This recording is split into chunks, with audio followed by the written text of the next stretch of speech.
That brings us to the Italians, who have, I suppose, spent the gap week being discussed, and there's talk of South Africa coming in, whether that's at the expense of Italy or whether we have a seventh team. Certainly their form of late is just abysmal. We'll have a look at a graphic here which just shows us the level of decline, because they have not won a game since 2015. And there was a time there, I mean, 2013, Ireland were victims, and 2007, when they weren't just winning once in a championship, but twice. This 20-year experiment started off reasonably well, and, well, it's not going so well at the moment. Well, it's not, Joe, and it is a problem. I would remind everyone that in 1911, France came in, and it wasn't until 1967 they won a Grand Slam. So that was a long... Now, they were kicked out for a while, but it was a lot longer than these guys have had.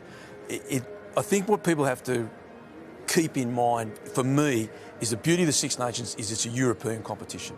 Right now, if you bring South Africa in, today in Pretoria, it's about 32 degrees, and you want to play a game in Pretoria in 32 degrees at 5,000 feet altitude.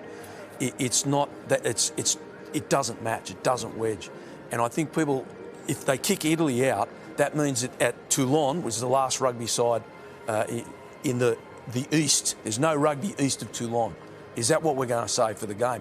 It's not just the tournament, it's fostering the game. That's the responsibility of unions.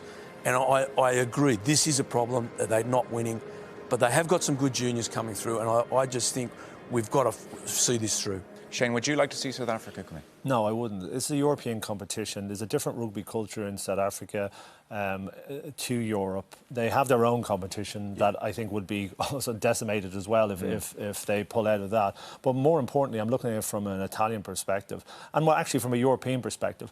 You know, this isn't working at the moment with Italy. No. There's no doubt. It can't go on for another 5-10 years where they don't win any game. That's not beneficial to anyone.